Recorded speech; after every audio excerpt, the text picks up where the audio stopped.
ꯑꯍꯥꯟꯕꯃꯛꯇꯗ ꯃꯌꯥꯝ ꯄꯨꯝꯅꯃꯛꯄꯨ ꯏꯀꯣꯛꯅꯅ ꯈꯨꯔꯨꯝꯖꯔꯤ ngasi ꯃꯌꯥꯝꯒꯤꯗꯃꯛꯇ ꯄꯣꯛꯇꯕꯤ ꯅꯨꯄꯤ ꯂꯧꯕ ꯍꯥꯏꯕ ꯋꯥꯔꯤ ꯑꯁꯤꯒꯤ ꯅꯤꯄꯥꯟꯁꯨꯕ ꯁꯔꯨꯛ ꯏꯂꯥꯡꯅꯤ ꯎꯄꯥꯏꯅꯤ ꯄꯨꯗꯨꯅ ꯂꯥꯛꯆꯔꯦ ꯋꯥꯔꯤ ꯑꯁꯤ ꯍꯧꯗ꯭ꯔꯤꯉꯩꯒꯤ ꯃꯥꯑꯣꯏꯅꯅ ꯃꯌꯥꯝꯅ ꯆꯦꯅꯦꯜ ꯑꯁꯤꯕꯨ ꯅꯨꯡꯁꯤꯕꯤꯗꯨꯅ ꯂꯥꯏꯛ ꯁꯦꯌꯔ ꯑꯃꯗꯤ ꯁꯕꯁꯀ꯭ꯔꯥꯏꯕ ꯇꯧꯕꯤꯌꯨ ꯑꯗꯨꯗꯤ ꯃꯌꯥꯝ ꯋꯥꯔꯤ ꯑꯁꯤ ꯍꯧꯖꯔꯒꯦ ꯃꯌꯥꯝ ꯄꯨꯟꯅ ꯇꯥꯃꯤꯟꯅꯔꯁꯤ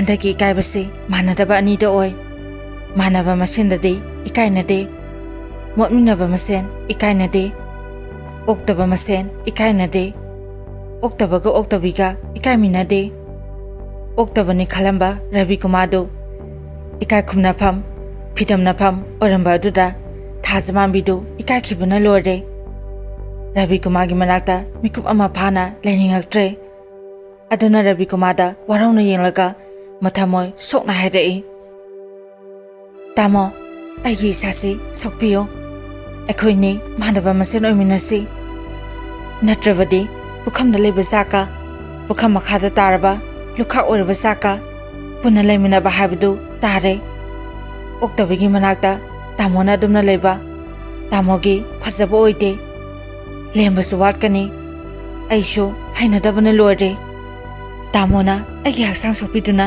ꯃꯥꯟꯅꯕ ꯑꯣꯏꯃꯤꯟꯅꯁꯤ ꯑꯁꯤꯒꯨꯝꯕ ꯐꯤꯚꯝ ꯑꯁꯤꯗꯗꯤ ꯑꯩꯍꯥꯛ ꯁꯦꯜ ꯌꯥꯝꯅ ꯐꯪꯒꯅꯤ ꯍꯥꯏꯔꯕꯁꯨ ꯍꯔꯥꯎꯗ꯭ꯔꯦ ꯔꯕꯤ ꯀꯨꯃꯥꯔ ꯊꯥꯖꯃꯥꯟꯕꯤꯅ ꯃꯉꯣꯟꯗ ꯌꯥꯝꯅ ꯏꯀꯥꯏꯔꯦ ꯍꯥꯏꯕꯁꯤ ꯈꯪꯂꯗꯨꯅ ꯌꯥꯝꯅ ꯅꯨꯡꯁꯤꯅ ꯑꯃꯗꯤ ꯊꯦꯝꯖꯤꯟꯕ ꯋꯥꯍꯩꯅ ꯍꯥꯏꯔꯛꯏ ꯅꯍꯥꯛ ꯑꯩꯉꯣꯟꯗ ꯌꯥꯝꯅ ꯏꯀꯥꯏꯔꯦ ꯍꯥꯏꯕ ꯑꯩꯁꯨ ꯈꯪꯂꯦ ꯏꯀꯥꯏꯒꯅꯨ ꯑꯩꯁꯨ ꯑꯗꯨꯛ ꯍꯥꯛꯅ ꯏꯀꯥꯏ ꯈꯨꯝꯅꯕ ꯌꯥꯕ ꯃꯤꯁꯛꯇꯨ ꯅꯠꯇꯦ ꯁꯪꯁꯥꯔꯒꯤ ꯅꯨꯄꯥ ꯅꯨꯄꯤ ꯑꯅꯤꯒꯤ ꯑꯄꯥꯝ ꯅꯨꯡꯁꯤ ꯈꯪꯂꯤꯕ ꯅꯨꯄꯥꯅꯤ ꯑꯗꯨꯝꯅꯗꯤ ꯑꯣꯏꯔꯒ ngasi ꯑꯩꯅ ꯅꯪꯒꯤ ꯍꯛꯆꯥꯡꯕꯨꯗꯤ ꯁꯣꯛꯂꯣꯏ ꯑꯩꯍꯥꯛ ꯅꯍꯥꯛꯄꯨ ꯌꯥꯝꯅ ꯍꯟꯊꯅ ꯈꯟꯗꯦ ꯑꯗꯨꯒ ꯌꯥꯝꯅ ꯇꯨꯀꯠꯆꯅꯁꯨ ꯎꯗꯦ ꯂꯩꯁꯥꯕꯤ ꯑꯃꯅ ꯀꯔꯝꯅ ꯑꯁꯨꯝꯅ ꯑꯣꯏꯈꯤꯕꯅꯣ ꯍꯥꯏꯕꯗꯨ ꯌꯥꯝꯅ ꯈꯪꯅꯤꯡꯕꯗꯒꯤ ꯇꯧꯕꯅꯤ ꯑꯩꯅ ꯅꯍꯥꯛꯄꯨ ꯃꯐꯝꯁꯤꯗ ꯄꯨꯔꯛꯈꯤꯕ ꯃꯇꯝꯗ ꯃꯤ ꯑꯃꯗ ꯊꯝꯒꯗꯕ ꯕꯦꯕꯥꯔꯗꯨꯃꯛ ꯊꯝꯂꯒ ꯄꯨꯔꯛꯈꯤꯕ꯭ꯔꯥ ꯍꯥꯏꯅꯁꯨ ꯈꯜꯂꯤ ꯑꯩꯅ ꯄꯩꯁꯥ ꯄꯥꯏ ꯍꯥꯏꯗꯨꯅ ꯅꯪꯕꯨ ꯊꯋꯣꯏ ꯎꯁꯤꯠꯇꯅ ꯂꯛꯅꯒꯦ ꯀꯔꯦꯝꯅꯒꯦ ꯍꯥꯏꯗꯨꯅ ꯄꯨꯔꯛꯈꯤꯕꯁꯨ ꯅꯠꯇꯦ ꯌꯥꯔꯕꯗꯤ ꯅꯧꯔꯤꯕꯤ ꯅꯪꯒꯤ ꯑꯁꯣꯏꯕ ꯂꯩꯔꯝꯃꯕꯁꯨ ꯆꯨꯝꯊꯣꯛꯄ ꯌꯥꯒꯗ꯭ꯔꯥ ꯇꯧꯕꯅꯤ ꯀꯔꯤꯒꯨꯝꯕ ꯊꯥꯡꯕ ꯉꯝꯗꯕ ꯄꯣꯠꯂꯨꯝ ꯂꯩꯔꯝꯃꯕꯁꯨ ꯆꯥꯎꯅ ꯃꯇꯦꯡ ꯇꯧꯕꯤꯗꯨꯅ ꯄꯣꯠꯂꯨꯝ ꯑꯗꯣ ꯊꯥꯡꯊꯕꯤꯒꯦ ꯍꯥꯏꯕꯒꯤꯗꯃꯛꯅꯤ ꯀꯔꯥꯝ ꯆꯥꯎꯕ ꯑꯃꯒꯤ ꯃꯇꯧꯒꯨꯝ ꯅꯍꯥꯛꯄꯨ ꯀꯜꯂꯛꯇꯨꯅ ꯄꯨꯔꯛꯈꯤꯕꯁꯨ ꯅꯠꯇꯦ ꯑꯗꯨꯅ ꯍꯧꯖꯤꯛꯇꯤ ꯏꯀꯥꯏꯕ ꯆꯤꯡꯅꯕ ꯈꯨꯗꯤꯡꯃꯛ ꯊꯥꯗꯣꯛꯂꯣ ꯏꯀꯥꯏꯗꯅ ꯅꯁꯥꯅ ꯅꯁꯥꯕꯨ ꯃꯤꯅꯝꯖꯗꯅ ꯑꯁꯦꯡꯕ ꯑꯆꯨꯝꯕꯗꯨꯗ ꯍꯥꯏꯌꯣ ꯎꯔꯩ ꯄꯥꯔꯩ ꯇꯧꯗꯨꯅ ꯑꯩꯉꯣꯟꯗꯗꯤ ꯅꯪ ꯃꯤꯅꯝꯒꯅꯨ ꯑꯩꯍꯥꯛ ꯐꯅ ꯃꯇꯤꯛ ꯃꯒꯨꯟ ꯂꯩꯕ ꯃꯤ ꯑꯣꯏꯗꯨꯅꯁꯨ ꯃꯤꯅꯝ ꯁꯣꯔꯤꯕꯗꯨꯗꯤ ꯌꯥꯝꯅ ꯍꯪꯒꯣꯏ ꯃꯤꯀꯨꯞ ꯑꯃ ꯐꯥꯎꯕ ꯃꯈꯣꯏꯁꯤꯡꯗꯨꯒꯤ ꯃꯅꯥꯛꯇ ꯂꯩꯅꯤꯡꯗꯦ ꯑꯗꯨꯒ ꯑꯁꯦꯡꯕ ꯑꯆꯨꯝꯕꯗꯗꯤ ꯐꯅ ꯐꯠꯇꯕ ꯖꯒꯥꯗ ꯇꯥꯕ ꯑꯣꯏꯔꯕꯁꯨ ꯌꯥꯗ ꯍꯨꯛꯄꯗ ꯍꯪꯒꯣꯏꯗꯕꯒꯨꯝ ꯑꯩ ꯍꯪꯒꯣꯏꯗꯦ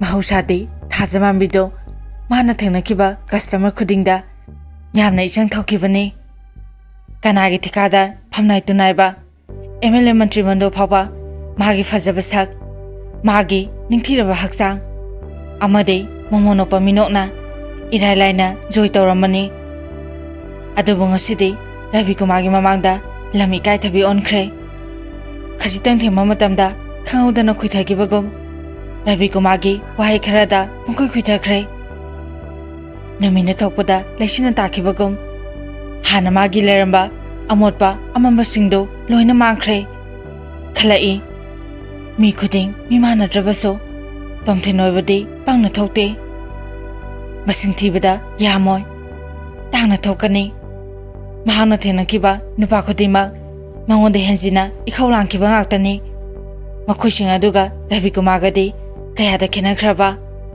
ꯀꯣꯔꯤꯒ ꯁꯅꯥꯒ ꯈꯦꯠꯅꯕꯗꯧꯅ ꯈꯦꯠꯅꯈꯤ ꯃꯍꯥꯛꯅ ꯔꯕꯤ ꯀꯨꯃꯥꯔꯗ ꯌꯦꯡꯂꯒ ꯃꯃꯤꯠꯇꯒꯤ ꯂꯦꯞꯄ ꯂꯩꯇꯅ ꯃꯄꯤ ꯁꯤꯟꯊꯔꯛꯂꯤ ꯄꯨꯂꯤꯁꯀꯤ ꯏꯟꯇꯔꯣꯒꯦꯁꯟꯗ ꯕꯟꯗꯤ ꯑꯃꯅ ꯈꯨꯝꯗꯕ ꯌꯥꯗꯕꯒꯨꯝ ꯔꯕꯤ ꯀꯨꯃꯥꯔꯒꯤ ꯄꯨꯛꯆꯦꯜ ꯆꯥꯎꯕ ꯊꯧꯖꯥꯡꯒꯤ ꯋꯥꯍꯩꯁꯤꯡ ꯑꯗꯨꯗ ꯍꯥꯏꯗꯕ ꯌꯥꯗ꯭ꯔꯗꯨꯅ ꯊꯥꯖꯃꯥꯟꯕꯤꯅ ꯇꯞꯅ ꯍꯥꯏꯔꯛꯏ ꯇꯥꯃꯣ ꯑꯩꯍꯥꯛ ꯑꯁꯤ ꯂꯝꯆꯠ ꯀꯥꯝꯃꯤ ꯃꯤꯁꯤꯡꯕꯨ ꯇꯁꯦꯡꯅ ꯇꯨꯀꯠꯆꯈꯤꯕꯤ ꯀꯅꯥꯒꯤꯁꯨ ꯃꯤꯄꯥꯟ ꯇꯥꯡꯗꯅ ꯃꯁꯥꯒꯤ ꯍꯨꯃꯥꯡ ꯃꯟꯇꯅ ꯃꯁꯥ ꯁꯦꯝꯒꯅꯤ ꯈꯟꯈꯤꯕꯤ ꯑꯋꯥꯕ ꯆꯣꯛꯊꯕ ꯂꯩꯇꯅ ꯄꯨꯟꯁꯤꯒ ꯂꯥꯟꯊꯦꯡꯅꯈꯤꯕꯤ ꯅꯤꯡꯍꯟꯅꯕ ꯂꯩꯈꯤꯗꯕꯤ ꯏꯃꯥꯗꯨꯒꯤ ꯃꯆꯥꯅꯦ ꯍꯥꯏꯕꯁꯤ ꯍꯥꯟꯅ ꯈꯪꯕꯤꯌꯨ ꯄꯥꯝꯕꯤꯗꯨꯒꯤ ꯆꯥꯔꯅꯦ ꯑꯩꯍꯥꯛ ꯃꯁꯤ ꯑꯩꯅ ꯍꯥꯟꯅ ꯍꯥꯏꯖꯔꯤꯕꯒꯤ ꯃꯔꯝꯗꯤ ꯄꯥꯝꯕꯤ ꯑꯃꯒꯤ ꯆꯥꯔꯅ ꯃꯁꯛ ꯃꯒꯨꯟ ꯃꯥꯡꯕ꯭ꯔꯥ ꯍꯥꯏꯅ ꯍꯪꯉꯛꯅꯕꯅꯤ ꯑꯁꯤ ꯍꯥꯏꯔꯕ ꯇꯨꯡꯗ ꯊꯥꯖꯃꯥꯝꯕꯤꯗꯨ ꯉꯥꯏꯍꯥꯛ ꯇꯨꯃꯤꯟꯅ ꯂꯩ ꯔꯕꯤꯀꯨꯃꯥꯔꯁꯨ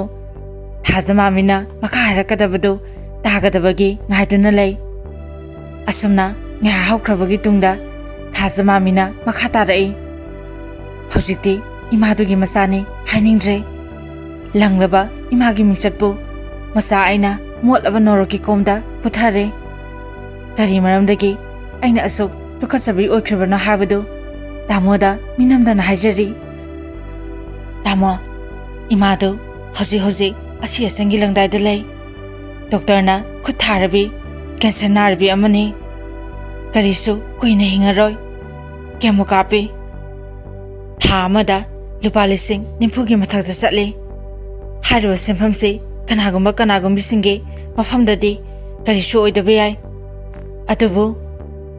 ꯑꯗꯨꯕꯨ ꯍꯥꯏꯕꯁꯤ ꯅꯠꯇꯅ ꯑꯩꯒꯤꯗꯤ ꯃꯈꯥ ꯇꯥꯅꯤꯡꯉꯥꯏ ꯂꯩꯇꯦ ꯃꯔꯛ ꯑꯁꯤꯗ ꯏꯄꯥꯅꯨꯄꯥꯁꯨ ꯆꯦꯟꯅꯥꯏꯗ ꯃꯗ꯭ꯔꯥꯁ ꯃꯦꯗꯤꯀꯦꯜ ꯀꯣꯂꯦꯖꯇ ꯗꯣꯛꯇꯔ ꯇꯝꯗꯨꯅ ꯂꯩꯔꯤ ꯆꯍꯤ ꯑꯃꯈꯛꯇ ꯉꯥꯏꯔꯦ ꯑꯗꯨꯅ ꯑꯩꯒꯤ ꯄꯨꯟꯁꯤꯁꯤꯁꯨ ꯆꯍꯤ ꯑꯃ ꯐꯥꯗ꯭ꯔꯦ ꯃꯗꯨꯗ ꯔꯕꯤꯀꯨꯃꯥꯔꯅ ꯉꯛꯅ ꯊꯥꯖꯃꯥꯝꯕꯤꯗ ꯌꯦꯡꯂꯛꯂꯒ ꯍꯥꯏꯔꯛꯏ ꯑꯗꯨꯅ ꯀꯔꯝꯅ ꯊꯥꯖꯃꯥꯝꯕꯤꯅ ꯀꯔꯤꯁꯨ ꯂꯧꯊꯣꯛ ꯂꯩꯇꯅ ꯍꯥꯏꯔꯛꯏ ꯑꯩꯒꯤ ꯑꯋꯥꯕ ꯅꯨꯡꯉꯥꯏꯇꯕ ꯋꯥꯔꯤꯁꯤ ꯀꯅꯥꯗꯁꯨ ꯂꯤꯊꯣꯛꯀꯦ ꯇꯝꯊꯣꯛꯀꯦ ꯍꯥꯏꯅꯁꯨ ꯈꯟꯗꯕꯅꯤ ꯑꯗꯨꯕꯨ ꯉꯁꯤꯗꯤ ꯇꯥꯃꯣꯅ ꯅꯝꯗꯨꯅ ꯂꯤꯍꯜꯂꯦ ꯐꯔꯦ ꯂꯤꯕꯅꯦꯅ ꯂꯤꯔꯕꯗꯤ ꯃꯄꯨꯡ ꯐꯥꯅ ꯂꯤꯔꯒꯦ ꯏꯃꯥ ꯕꯕꯥꯅ ꯑꯩꯈꯣꯏ ꯏꯆꯤꯟ ꯏꯄꯥ ꯈꯛꯇ ꯄꯣꯛꯏ ꯏꯄꯥꯗꯨꯒꯤ ꯃꯤꯡꯅ ꯀꯣꯔꯧ ꯀꯧꯏ ꯏꯆꯤꯜ ꯏꯄꯥꯒꯤ ꯃꯤꯡꯁꯤ ꯄꯛꯇꯨꯅ ꯕꯕꯥꯅ ꯇꯣꯏꯅ ꯍꯥꯏꯈ꯭ꯔꯤꯕ ꯋꯥꯍꯩꯅꯤ ꯏꯆꯥꯅꯨꯄꯤꯅ ꯊꯥꯖꯒꯨꯝꯅ ꯏꯪꯒꯅꯤ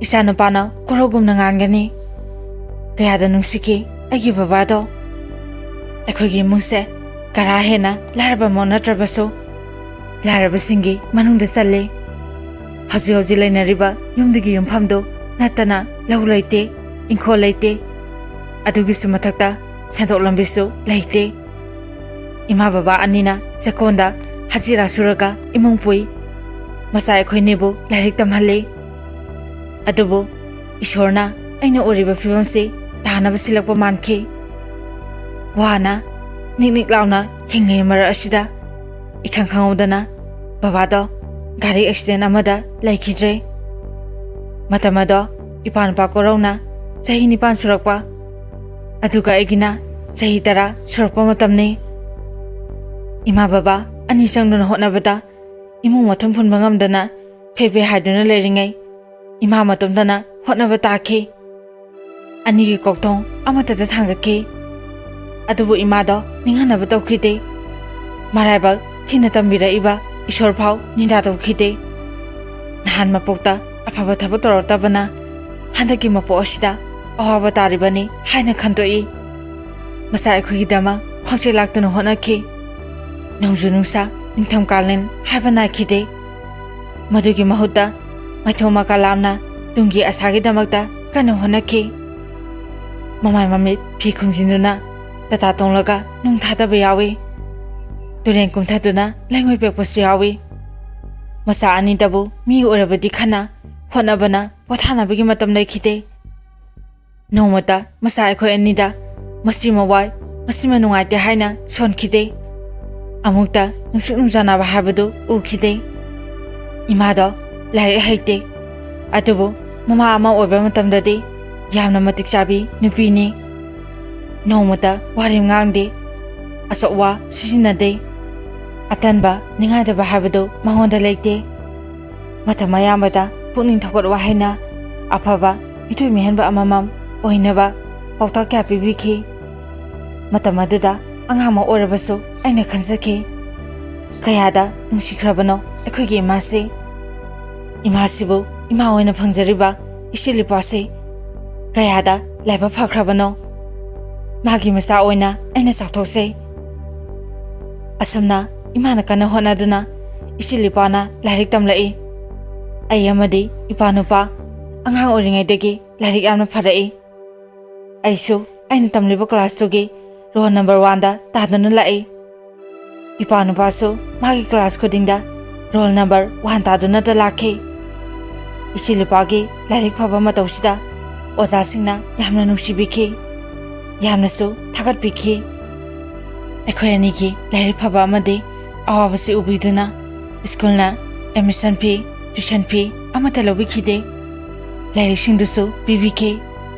Adudagi hendokduna se kolom phaba lemna pibiduna akhoi lehankide. Asumna asum tamtharakpana metric parikha dasu akhoi nimaki result yamna phajarai. Aihakna first division da lai. Aduga mana rank bu chalai. Matamduda akhoi yamna harauki. Imasu hona zamangi mahi chaba haure khana noksaki. Aina third semester loiba daida ipanupana 12 da Poison Honda da salakhi. Matamaduna mahak medical line da changningki. Aina su pamki. Imana hena pamjana pamki. Adubu khwadagi luribadi hoji oriba akhoi gi phibam asida mahana karamna doctor tamba chatpa ngamgadawribano haibasini. Matamaduda ahlai sabi mapung phare sangsargi apam nungsi phawre. Aibu nungsiba pamjaba gyanasu propose toraki. Ainasu makhoi singdugi marakta yaningkiba yaudabasinaate. Adubu ipa doctor tambagi wakhanda punabasing adu nathaiduna thamki. Aina sena thasaki. Aina lairik tamba toklaga angang khara tuition toroga imagi matung induna sen talaga ipanupabu soidana doctor tamhanba ngamgane haina wakhalasina mangoina duna aihak lairik tamba toktokki.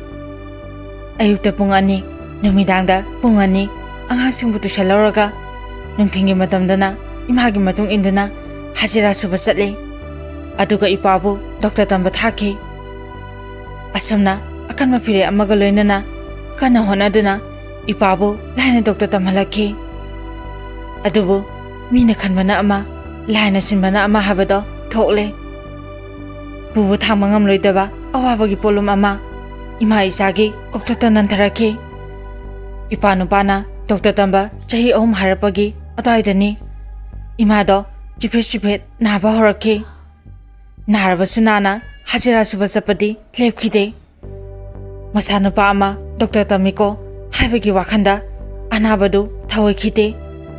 Saki isingi anabo oramgani maraina fajakini haiduna nomata doctor da chatuna yengthokse habasu yakide. Paisa tingkini khanduna chaina khangduna anabadu namsinduna thamki. Nomata sintha lepkhide. Tamo thawai asi sai wangang ningde kokthakta prajana tabagumi imagi anabado asumajum henjilakpadagi noma doctor da pudone yahanke. Madu phawo imado paisa tingbagi wakhanda yakhide. Aina namduna pubane doctor da yahanlaba matung numituda khanglakhi imagi anabase cancer ni last stage ne haba. Aina ima tahanana doctor da yamna pakhana amadi nungaitana haiki. Doctor mapanda purabasu imagi anabase karisu upai leiroidra. Maduda doctor na haningba mataw yaudana harai. Hoi puning chamnaba puge harabasu kashu kaide. Doctor gi wado taba matamda aiha kapki mitaki pi atar akham leitana sinthaki. Matamduda aina sokiba nungaitabado wahaina phongdokpada yahoroi. Karina praman oigadage habasu khangdre. Haninga leitana waki habasidamak hajari. Aigi nungaitaba matawdu ubada doctor do nungatra male tapna harai. Ibema yamna hinjinasu khalurano. Nakhoina ngana hagalapagi matamduda pura amabadi phagadabani. Ai doctor na iriba hidaki setu paraga imabu yumda putharaki. Doctor dagina yumphau lakiba matamda aina khankibado karino haiba ai khangdre. Doctor gi mamangdabudi ꯃꯄꯥꯟꯗ ꯄꯨꯕꯒꯤ ꯋꯥ ꯍꯥꯏꯔꯝꯃꯤ ꯑꯗꯨꯕꯨ ꯈꯨꯠꯇꯗꯤ ꯄꯩꯁꯥ ꯑꯃꯠꯇ ꯂꯩꯕꯗꯤ ꯅꯠꯇꯦ ꯂꯧ ꯑꯃ ꯏꯪꯈꯣꯜ ꯑꯃ ꯀꯥꯏꯊꯣꯛꯀꯅꯤ ꯍꯥꯏꯕꯁꯨ ꯂꯩꯇꯦ ꯁꯥꯒꯩ ꯅꯥꯇꯩꯗ ꯃꯔꯤ ꯃꯇꯥꯗ ꯈꯪꯅ ꯆꯥꯟꯅꯕꯗ ꯃꯇꯦꯡꯒꯤꯗꯃꯛ ꯍꯥꯏꯅꯤꯡꯉꯥꯏꯒꯤ ꯋꯥꯁꯨ ꯂꯩꯇꯦ ꯑꯗꯨꯛ ꯌꯥꯝꯕ ꯁꯦꯟꯐꯝꯕꯨ ꯑꯩꯒꯨꯝꯕꯤ ꯅꯨꯄꯤ ꯃꯆꯥ ꯑꯃꯅ ꯀꯔꯝꯅ ꯑꯣꯏꯊꯣꯛꯀꯅꯤ ꯅꯨꯃꯤꯠꯇꯨꯒꯤ ꯑꯍꯤꯡꯗꯣ ꯑꯩ ꯇꯨꯝꯕ ꯌꯥꯈꯤꯗꯦ ꯀꯔꯤ ꯇꯧꯒꯗꯕꯅꯣ ꯈꯟꯕꯗ ꯁꯥꯡꯂꯕ ꯑꯍꯤꯡꯗꯨ ꯃꯤꯠ ꯀꯂꯥ ꯑꯃꯐꯥꯎ ꯎꯏꯁꯤꯟꯈꯤꯗꯦ ꯃꯤꯠꯇꯒꯤ ꯇꯥꯔꯛꯄ ꯄꯤꯗꯨꯅ ꯃꯣꯟꯈꯨꯝ ꯇꯪꯈꯥꯏ ꯆꯣꯠꯈꯤ ꯈꯟꯐꯝ ꯈꯪꯂꯛꯇꯕꯗꯒꯤ ꯋꯥꯈꯟꯗ ꯖꯥꯠ ꯈꯜꯂꯛꯈꯤ ꯈꯨꯗꯛꯇ ꯁꯦꯟ ꯌꯥꯝꯅ ꯐꯪꯒꯗꯕ ꯀꯔꯤ ꯎꯄꯥꯏ ꯂꯩꯕꯒꯦ ꯍꯥꯏꯕꯗꯣ ꯈꯟꯕ ꯍꯧꯔꯛꯈꯤ ꯀꯤꯗꯅꯤ ꯗꯣꯅꯔ ꯊꯤꯔꯤꯕ ꯃꯤꯁꯤꯡꯗ ꯀꯤꯗꯅꯤ ꯅꯥꯝꯃ ꯌꯣꯜꯂꯁꯤꯔꯥ ꯍꯥꯏꯅ ꯐꯥꯎ ꯑꯩ ꯈꯜꯂꯛꯈꯤ ꯈꯨꯗꯛ ꯑꯗꯨꯗ ꯃꯤꯁꯤꯡꯗꯣ ꯊꯦꯡꯅꯔꯝꯂꯕꯗꯤ ꯌꯣꯜꯂꯝꯕꯁꯨ ꯌꯥꯏ ꯇꯥꯟꯐꯝ ꯑꯁꯤ ꯌꯧꯔꯕꯗꯤ ꯅꯨꯄꯤꯁꯤꯡꯅ ꯋꯥꯈꯜ ꯄꯨꯕ ꯉꯝꯗꯕꯗꯒꯤ ꯃꯁꯥ ꯃꯇꯣꯝꯗ ꯁꯤꯖꯕ ꯅꯠꯇ꯭ꯔꯒ ꯃꯁꯥ ꯃꯥꯡꯕ ꯍꯥꯏꯕꯁꯤꯃꯗꯤ ꯁꯣꯏꯗ꯭ꯔꯦ ꯅꯥꯀꯜ ꯑꯃꯗꯅ ꯏꯃꯥ ꯂꯥꯌꯦꯡꯕꯒꯤ ꯅꯥꯀꯜ ꯑꯃꯗꯅ ꯏꯄꯥꯒꯤ ꯁꯦꯟ ꯊꯥꯅꯕꯒꯤ ꯑꯩꯍꯥꯛ ꯉꯥꯎꯈꯤ ꯉꯥꯎꯗꯨꯅ ꯆꯠꯈꯤ ꯃꯇꯝꯗꯨꯗ ꯑꯩꯅ ꯈꯟꯈꯤꯗꯕ ꯋꯥꯈꯜ ꯑꯃꯠꯇ ꯂꯩꯈꯤꯗꯦ ꯇꯧ ꯉꯝꯕꯤꯅꯦ ꯍꯥꯏꯅꯔꯕꯁꯨ ꯎꯄꯥꯏ ꯑꯃꯠꯇꯕꯨ ꯂꯩꯔꯕꯗꯤ ꯍꯥꯏꯅ ꯈꯟꯈꯤ ꯋꯥꯈꯜ ꯑꯁꯤꯗꯅ ꯑꯩꯍꯥꯛ 5ꯅꯤ 10ꯅꯤꯗꯤ ꯆꯥꯐꯝ ꯊꯛꯐꯝ ꯑꯃꯠꯇ ꯈꯪꯈꯤꯗꯦ ꯃꯇꯝ ꯑꯗꯨꯗ ꯏꯃꯥꯒꯤ ꯑꯋꯥ ꯆꯩꯅꯥ ꯈꯥꯡꯕꯒꯤ ꯅꯥꯍꯩ ꯇꯤꯡꯊꯥꯈꯣꯟ ꯃꯁꯤ ꯍꯥꯏꯕꯗ ꯂꯥꯏꯔꯕꯅꯤ ꯃꯇꯝꯗꯨꯗ ꯑꯩꯅ ꯑꯣꯏꯔꯝꯒꯗꯕꯗꯨ ꯇꯥꯃꯣꯅ ꯑꯃꯨꯛꯇ ꯈꯟꯊꯗꯨꯅ ꯌꯦꯡꯕꯤꯌꯨ ꯃꯥꯏꯊꯣꯡ ꯀꯥꯍꯠꯈꯤ ꯆꯤꯝꯕꯥꯟ ꯊꯛꯈꯥ ꯈꯔ ꯀꯪꯈꯤ ꯅꯨꯄꯤ ꯀꯅꯥꯅꯕꯨ ꯃꯁꯥꯒꯤ ꯏꯖꯠ ꯉꯥꯛꯇꯨꯅ ꯊꯝꯅꯤꯡꯉꯣꯏꯗꯒꯦ ꯇꯥꯃꯣ ꯑꯁꯤ ꯍꯥꯏꯔꯒ ꯊꯥꯖꯃꯥꯟꯕꯤꯗꯨ ꯋꯥꯔꯤ ꯃꯈꯥ ꯅꯤꯡꯁꯤꯡꯂꯛꯇꯕꯗꯒꯤ ꯔꯕꯤꯀꯨꯃꯥꯔ ꯇꯝꯅ ꯀꯤꯔꯨꯛꯅ ꯌꯦꯡꯂꯛꯏ ꯔꯕꯤꯀꯨꯃꯥꯔꯅ ꯃꯗꯨ ꯈꯪꯂꯗꯨꯅ ꯊꯥꯖꯃꯥꯟꯕꯤꯗ ꯅꯨꯡꯁꯤꯅ ꯌꯦꯡꯂꯒ ꯇꯞꯅ ꯍꯥꯏꯔꯛꯏ ꯃꯈꯥ ꯍꯥꯏꯔꯛꯑꯣ ꯀꯅꯥꯒ ꯑꯍꯥꯟꯕ ꯊꯦꯡꯅꯔꯒ ꯅꯪꯅ ꯂꯝꯕꯤꯁꯤꯗ ꯆꯪꯉꯛꯈꯤꯕꯅꯣ ꯍꯥꯏꯕꯗꯨ ꯊꯥꯖꯃꯥꯟꯕꯤꯅ ꯋꯥꯔꯤ ꯃꯈꯥ ꯆꯠꯊꯔꯛꯏ ꯏꯃꯥꯒꯤ ꯅꯥꯍꯩ ꯇꯤꯡꯊꯥꯈꯣꯟ ꯇꯥꯕ ꯉꯝꯂꯛꯇ꯭ꯔꯕ ꯑꯗꯨꯗ ꯑꯩꯍꯥꯛ ꯐꯨꯛ ꯍꯧꯒꯠꯂꯒ ꯆꯠꯂꯤꯕ ꯃꯐꯝꯅ ꯀꯗꯥꯏꯗꯅꯣ ꯍꯥꯏꯕꯗꯨ ꯀꯀꯥ ꯁꯨꯟꯗꯔꯒꯤ ꯌꯨꯝꯗꯅꯤ ꯑꯩꯅ ꯀꯀꯥ ꯍꯥꯏꯔꯤꯕꯁꯤ ꯀꯔꯤꯁꯨ ꯊꯣꯛꯅꯕꯗꯤ ꯅꯠꯇꯦ ꯃꯥꯒꯤ ꯃꯤꯡꯒꯤ ꯃꯃꯥꯡꯗ ꯀꯀꯥ ꯍꯥꯞꯂꯤꯕꯁꯤ ꯃꯌꯥꯝꯅ ꯍꯥꯞꯄꯅꯤ ꯂꯩꯀꯥꯏ ꯑꯁꯤꯗ ꯂꯩꯔꯤꯕ ꯃꯤꯄꯨꯝ ꯈꯨꯗꯤꯡꯃꯛꯅ ꯃꯉꯣꯟꯗ ꯀꯀꯥ ꯍꯥꯏꯅ ꯑꯗꯨꯝ ꯀꯧꯏ ꯀꯅꯥꯒꯤ ꯅꯨꯄꯤ ꯑꯉꯥꯡꯗꯒꯤ ꯍꯦꯟꯗꯣꯛꯇꯨꯅ ꯑꯍꯟꯁꯤꯡꯅ ꯐꯥꯎ ꯃꯉꯣꯟꯗ ꯀꯀꯥ ꯍꯥꯏꯅ ꯀꯧꯏ ꯑꯗꯨꯅ ꯃꯉꯣꯟꯗ ꯀꯀꯥꯅ ꯀꯧꯔꯕꯅꯤꯅ ꯃꯥꯒꯤ ꯅꯨꯄꯤ ꯄꯥꯟꯊꯣꯏꯗꯁꯨ ꯈꯨꯗꯤꯡꯃꯛꯅ ꯏꯗꯣꯝꯆꯥ ꯍꯥꯏꯅ ꯀꯧꯏ ꯀꯀꯥ ꯁꯨꯟꯗꯔꯁꯦ ꯆꯍꯤ 63 64 ꯁꯨꯔꯝꯃꯒꯅꯤ ꯃꯍꯥꯛ ꯀꯅꯥꯅꯣ ꯍꯥꯏꯕꯗꯣ ꯍꯧꯖꯤꯛ ꯍꯥꯏꯖꯒꯦ ꯑꯩꯈꯣꯏ ꯂꯩꯀꯥꯏꯒꯤ ꯈ꯭ꯋꯥꯏꯗꯒꯤ ꯄꯩꯁꯥ ꯄꯥꯏꯕ ꯅꯨꯄꯥꯅꯤ ꯃꯥꯒꯤ ꯃꯈꯥꯗ ꯑꯩꯈꯣꯏ ꯃꯌꯥꯝꯅ ꯊꯕꯛ ꯇꯧꯏ ꯃꯐꯝ ꯈꯨꯗꯤꯡ ꯃꯥꯏꯀꯩ ꯈꯨꯗꯤꯡꯗꯒꯤ ꯑꯩꯈꯣꯏꯒꯨꯝꯕꯁꯤꯡꯕꯨ ꯁꯦꯜ ꯆꯥꯎꯅ ꯊꯥꯗꯨꯅ ꯈꯣꯝꯒꯠꯂꯒ ꯃꯍꯥꯛꯀꯤ ꯀꯔꯕꯥꯔꯁꯤ ꯇꯧꯔꯤ ꯑꯩꯈꯣꯏꯒꯨꯝꯕ ꯀꯌꯥꯒꯤ ꯐꯝꯅꯥꯏ ꯇꯨꯅꯥꯏꯕ ꯊꯤꯀꯥꯗ ꯀꯌꯥ ꯑꯃꯁꯨ ꯊꯤꯕꯤ ꯃꯗꯨꯒꯤ ꯀꯃꯤꯁꯟ ꯑꯣꯏꯅ ꯑꯩꯈꯣꯏꯅ ꯐꯪꯉꯤꯕ ꯁꯦꯟꯐꯝ ꯑꯗꯨꯗꯒꯤ ꯁꯔꯨꯛ 5 ꯊꯣꯛꯂꯒ ꯃꯥꯅ ꯑꯃ ꯐꯪꯉꯤ ꯃꯥꯅ ꯑꯁꯤꯒꯨꯝꯕ ꯀꯔꯕꯥꯔ ꯇꯧꯋꯦ ꯍꯥꯏꯕꯁꯤ ꯃꯤꯁꯤꯡꯅ ꯉꯥꯡꯅꯔꯛꯄꯗꯒꯤ ꯑꯩꯅ ꯇꯥꯕꯅꯤ ꯑꯩ ꯏꯃꯥꯒꯤ ꯅꯥꯍꯦꯡ ꯈꯣꯟꯖꯦꯜꯗꯨ ꯇꯥꯕ ꯉꯝꯗꯕꯗꯒꯤ ꯀꯩꯗꯧꯔꯨꯒꯗꯕꯅꯣ ꯈꯜꯂꯛꯇꯨꯅ ꯆꯨꯝꯗ꯭ꯔꯤꯡ ꯀꯀꯥ ꯁꯨꯟꯗꯔꯒꯤ ꯌꯨꯝꯗ ꯂꯥꯛꯈꯤ ꯑꯩꯅ ꯃꯥꯒꯤ ꯌꯨꯝꯗ ꯊꯨꯡꯕ ꯃꯇꯝꯗ ꯑꯌꯨꯛꯀꯤ ꯄꯨꯡ 9 ꯆꯞ ꯆꯥꯅ ꯇꯥꯔꯦ ꯇꯥꯟꯆꯥꯕ ꯍꯥꯏꯕꯗꯣ ꯑꯣꯏꯈꯤ ꯑꯩꯅ ꯎꯅꯤꯡꯅ ꯂꯥꯛꯂꯤꯕ ꯀꯀꯥ ꯁꯨꯟꯗꯔꯗꯣ ꯁꯨꯃꯥꯡ ꯃꯇꯣꯟꯗ ꯂꯩꯔꯝꯃꯤ ꯑꯩꯍꯥꯛꯅ ꯀꯔꯤꯁꯨ ꯄꯟꯊꯗꯅ ꯋꯥꯈꯜꯁꯤꯗ ꯀꯔꯤꯒꯨꯝꯕ ꯑꯐꯥ ꯑꯄꯨꯟ ꯑꯃꯠꯇ ꯌꯥꯎꯗꯅ ꯆꯪꯁꯤꯜꯂꯒ ꯆꯨꯝꯗ꯭ꯔꯤꯡꯅ ꯍꯥꯏꯈꯤ ꯀꯀꯥ ꯁꯦꯟ ꯈꯔ ꯊꯥꯡꯕꯤꯌꯣ ꯑꯩꯍꯥꯛ ꯌꯥꯝꯅ ꯋꯥꯕ ꯑꯋꯥꯕ ꯑꯃ ꯃꯥꯌꯣꯛꯅꯔꯦ ꯀꯀꯥꯅ ꯅꯨꯡꯁꯤꯕꯤꯗꯨꯅ ꯃꯇꯦꯡ ꯈꯖꯤꯛꯇꯪꯗꯤ ꯄꯥꯡꯕꯤꯌꯣ ꯃꯗꯨꯗ ꯀꯀꯥ ꯁꯨꯟꯗꯔꯅ ꯉꯛꯅ ꯀꯔꯤ ꯑꯋꯥꯕꯅꯣꯅꯦ ꯑꯗꯨꯒ ꯁꯦꯟꯐꯝꯅ ꯀꯌꯥ ꯀꯀꯥ ꯑꯩꯒꯤ ꯏꯃꯥꯗꯣ ꯀꯦꯟꯁꯔ ꯄꯦꯁꯦꯟꯅꯤ ꯂꯥꯁ ꯁ꯭ꯇꯦꯖ ꯑꯣꯏꯔꯦ ꯃꯄꯥꯟꯗ ꯄꯨꯗꯨꯅ ꯑꯃꯨꯛꯇꯪꯗꯤ ꯌꯦꯡꯊꯣꯛꯅꯤꯡꯉꯦ ꯁꯦꯟꯁꯨ ꯀꯌꯥ ꯌꯥꯝꯅ ꯆꯪꯒꯗꯕꯅꯣ ꯍꯥꯏꯕꯗꯣ ꯈꯪꯗꯦ ꯀꯀꯥ ꯁꯨꯟꯗꯔ ꯋꯥꯈꯜ ꯈꯜꯂꯤ ꯃꯍꯥꯛꯀꯤ ꯀꯔꯕꯥꯔꯗ ꯄꯣꯠ ꯍꯥꯞꯀꯗꯧꯔꯦ ꯈꯟꯅ ꯃꯊꯃꯣꯏꯗ ꯍꯔꯥꯎꯖꯩ ꯑꯃꯨꯛꯁꯨ ꯃꯔꯩꯀꯥꯏꯒꯤ ꯃꯆꯥ ꯑꯣꯏꯕꯁꯤꯗ ꯍꯥꯏꯔꯞ ꯅꯨꯡꯉꯥꯏꯇꯕ ꯆꯤꯡꯅꯕꯁꯨ ꯐꯥꯎꯏ ꯑꯗꯨꯕꯨ Miyoy ba habasi masagi ojamandadi mami tangsinay. Thazamambi gumbi saksu henbi sungphiran sabi sahi nauribi lesabi amabu mahaki karbada thadarabadi senong sauna phangani khandana Thazamambida nungsiba saduna harai. As mapanda puba hasidi sel yamna sangni he. Lupa lak ama aninari oiroi. Nangna lupa lising kunama kuntra ma haiba orabadi. Hoji ma pukro haiba bo. Aduk yamba senpamdadi. Aibo kari hagadabano khangdrene. Amukso aibo musa khangna changlaibanina. Irailaina ngamu haiba sungamda. Adudi sum tawro. Aduk yamba senpamdugi orabadi. Aige wari sanabada nungairoi. Imungda sango nadomsa lehobani. Nadomsa ka tanabada thokani. Tansa asida panthoiso imungdagi tholai. Thazamambi ubada panthoina harai. Thazamambi nangla amibra. Otokna phajakhre dogo isagi saksidi. Kusuna kusunghauriba. Sabana saban phajariba. Awatpa amata hek yaudeda. Natte nangbu kari haiga haiduna lakpano. Kakasundana asumna harai. Sese Thazamambi sibu imungda pusinduna kupna wari sanau. Magi mamado kesana naraba male. Mapanda puraga lahengnaba sen hanglamribani. Aina nanga tano haikibani. Nangna ngama maongda mating pambiba ngamre yengo. Aige wari sanabadi nungaira haiduna nanga sanau haikibani. Sunda Panthoi amatani. Sundana tauriba karwasida masu yauribani. Mabani puna tauribani. Aduna mapurabana haraiba wahisige atra mana fazana khange. Aduna Thazamambida nungsina yengmami yengduna asuna harai. As nungaitida akhoidi nahan kebuta dene kadai thak yokshinkraba. Idomsa aroiba thak yaure. Panthoina mapuraba sundada haife yenglaga Thazamambida yenglaga harai. Nang kakanabu kari haribage. Hojikta idomsaga imungda tano haikibuduni. Panthoi mathamoida harawi. Madu mathungna phongduktana Thazamambida harai. Adudi lao imungda changlase. Kari kamdosige habado imungda tanarurase.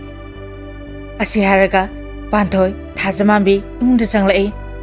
Mangonga tainaba kada changlaklaga nakanamada thariba ananba sopa aduda puna phaminai. Hek phamthabaga Panthoina harai. Kamdose haiba Thazamambi mamai mamit imamangsina sekena masanthadana thuna harai. Kamdona haibabu idomsa ai karisu haninga leite. Aigide sendu matang phangaga lore idomsa. Panthoina dare haba ngamdudana nakoinena harai. Selgi wabudi phampham yamna lei. Sempudagi haitarabagum haitarakanine. Aduda isinsina nangonda karamna haiduino idomsa khangdrene. Hojiki matamda paisa thuna parbasu masina tanasu leitaba. Nangna lupa lising tarakun khaktagi chanbasu natabanina. Thazamambi lehoriba mama anabagi phibamduda tapsakhite. Apaphatagi wakhan mangonda changkhite. Senduda phangnimagi mayaina tapthadana harai. Idomsa ai aduda karimta khangde. Idomsana ai kaikhini nungaira haiduna thainana habado tawrano. Hoji aina ngamloidaba amata leite. Sel phangnanaba aina kari tawgadage habado aduta haibiyo. Panthoina Thazamambisi langda turaba sana nathoknabagi upai thibagum thire habasi khangladuna tawgadaba thabaktu asumna harai. Hojik leriba senjau paiba nupa khutima lesak henbi lehnam saubi leirangbu haninga leitana pami. Amuka hena pomsatnabi ningthijabi leitana makhoina hena ngaujai khoidajai. Adugumbi leidudadi makhoigi pamuba habado leitre. Akhakpa leitana khrosa tawi. Migi makada yeluba habadusu thoktanaba pung khara khatang makhoigi apamada jagoi sarogadabani. Madubu nangna ngamlabadi paisagi wadi harudana kanadre. Thazamambina panthadana harai. Idomsa ai maduma soidana tawgani. ꯀꯝꯗꯧꯅ ꯀꯅꯥꯗꯒꯤ ꯍꯧꯒꯗꯕꯅꯣ ꯍꯥꯏꯕꯗꯣ ꯏꯗꯣꯝꯆꯥꯅ ꯇꯥꯛꯄꯤꯌꯨ ꯑꯗꯨꯒ ꯁꯦꯟꯅ ꯀꯌꯥ ꯌꯥꯝꯅ ꯊꯨꯅ ꯐꯪꯒꯗꯕꯅꯣ ꯍꯥꯏꯕꯗꯣ ꯃꯗꯨꯃꯁꯨ ꯑꯩꯉꯣꯟꯗ ꯍꯥꯏꯕꯤꯌꯨ ꯏꯗꯣꯝꯆꯥ ꯄꯥꯟꯊꯣꯏꯅ ꯊꯨꯅ ꯍꯥꯏꯔꯛꯏ ꯅꯪꯒꯤ ꯋꯥꯈꯜꯅꯕꯨ ꯑꯗꯨ ꯌꯧꯔꯕꯗꯤ ꯑꯩꯍꯥꯛꯅ ꯃꯗꯨ ꯇꯥꯅꯕ ꯁꯣꯏꯗꯅ ꯁꯤꯜꯂꯒꯦ ꯄꯩꯁꯥꯗꯤ ꯅꯪꯅ ꯄꯥꯝꯂꯤꯕ ꯁꯦꯟꯐꯝꯗꯨꯃꯛ ꯍꯧꯖꯤꯛꯃꯛ ꯑꯗꯨꯝ ꯐꯪꯒꯅꯤ ꯅꯪꯅ ꯇꯞꯅ ꯇꯞꯅ ꯃꯊꯧ ꯌꯥꯎꯗꯅ ꯑꯩꯉꯣꯟꯗ ꯁꯤꯡꯀꯠꯂꯛꯎ ꯊꯥꯖꯃꯥꯟꯕꯤ ꯋꯥꯔꯤ ꯂꯣꯏꯁꯤꯜꯂꯒ ꯔꯕꯤꯀꯨꯃꯥꯔꯗ ꯍꯥꯏꯔꯛꯏ ꯃꯁꯤꯅꯤ ꯇꯥꯃꯣ ꯑꯅꯥꯕ ꯏꯃꯥꯒꯤꯗꯃꯛ ꯗꯣꯛꯇꯔ ꯇꯝꯂꯤꯕꯤ ꯏꯄꯥꯒꯤꯗꯃꯛ ꯈꯨꯗꯤꯡꯃꯛꯅ ꯆꯤꯟꯁꯤꯞ ꯃꯥꯏꯁꯤꯟꯅꯔꯤꯕ ꯑꯣꯏꯗꯨꯅ ꯑꯣꯛꯇꯕꯤ ꯍꯥꯏꯕ ꯃꯤꯡꯊꯣꯟꯗꯣ ꯂꯧꯔꯒ ꯁꯦꯜ ꯇꯥꯜꯂꯤꯕꯤ ꯊꯥꯖꯃꯥꯟꯕꯤꯒꯤ ꯋꯥꯔꯤꯁꯤ ꯑꯗꯨꯅ ꯂꯩꯈꯥ ꯇꯥꯔꯤꯕꯤ ꯃꯁꯤ ꯑꯩꯅꯤ ꯃꯣꯠꯂꯕ ꯑꯩꯒꯤ ꯁꯛꯇꯝꯁꯤ ꯏꯄꯥꯗꯨꯒꯤ ꯃꯃꯥꯡꯗ ꯑꯃꯨꯛ ꯍꯟꯅ ꯎꯠꯂꯔꯣꯏ ꯃꯥꯅ ꯊꯣꯔꯛꯀꯗꯕ ꯅꯣꯡꯃ ꯋꯥꯠꯂꯤꯉꯩ ꯑꯩꯒꯤ ꯑꯔꯣꯏꯕ ꯁꯣꯏꯗꯅ ꯑꯣꯏꯒꯅꯤ ꯏꯄꯥꯅꯗꯤ ꯄꯦꯜꯂꯣꯏ ꯁꯣꯏꯗꯅ ꯋꯥꯔꯧꯕ ꯅꯨꯡꯉꯥꯏꯇꯕ ꯄꯣꯛꯀꯅꯤ ꯃꯤꯀꯨꯞ ꯈꯨꯗꯤꯡ ꯃꯁꯤ ꯑꯩꯕꯨ ꯀꯧꯗꯨꯅ ꯀꯞꯀꯅꯤ ꯍꯥꯏꯕ ꯑꯩ ꯈꯪꯉꯤ ꯅꯤꯡꯉꯝꯗꯃꯛꯅ ꯃꯁꯥꯗꯨ ꯄ꯭ꯔꯣꯛ ꯆꯥꯛꯀꯅꯤ ꯑꯗꯨꯕꯨ ꯃꯗꯣ ꯑꯩꯅꯗꯤ ꯎꯔꯔꯣꯏ ꯇꯥꯔꯔꯣꯏ ꯃꯇꯥꯡ ꯑꯁꯤꯗ ꯑꯣꯛꯇꯕꯤ ꯅꯨꯄꯤ ꯂꯧꯕ ꯍꯥꯏꯕ ꯋꯥꯔꯤ ꯑꯁꯤꯒꯤ 9ꯁꯨꯕ ꯁꯔꯨꯛ ꯃꯌꯥꯝꯗ ꯇꯥꯍꯟꯖꯕ ꯂꯣꯏꯖꯔꯦ ꯋꯥꯔꯤ ꯑꯁꯤꯒꯤ 8ꯁꯨꯕ ꯑꯔꯣꯏꯕ ꯁꯔꯨꯛ ꯑꯣꯛꯇꯕꯤ ꯑꯣꯏꯔꯕꯁꯨ ꯍꯥꯏꯔꯤꯕ ꯋꯥꯔꯤ ꯑꯁꯤ ꯑꯃꯨꯛ ꯄꯨꯗꯨꯅ ꯂꯥꯛꯆꯒꯦ ꯋꯥꯔꯕꯁꯨ ꯋꯥꯅ ꯃꯌꯥꯝꯅ ꯉꯥꯏꯕꯤꯔꯝꯃꯨ ꯋꯥꯔꯤ ꯑꯁꯤꯕꯨ ꯇꯥꯕꯤꯕ ꯃꯇꯝꯗ ꯑꯐꯕ ꯑꯆꯨꯝꯕ ꯑꯗꯨꯇꯃꯛ ꯂꯧꯁꯤꯟꯕꯤꯌꯨ ꯐꯠꯇꯕ ꯈꯨꯗꯤꯡꯃꯛ ꯂꯪꯊꯣꯛꯇꯨꯅ ꯊꯝꯕꯤꯌꯨ ꯑꯔꯣꯏꯕꯗ ꯃꯌꯥꯝ ꯄꯨꯝꯅꯃꯛꯄꯨ ꯏꯀꯣꯛꯅꯅ ꯈꯨꯔꯨꯝꯖꯔꯤ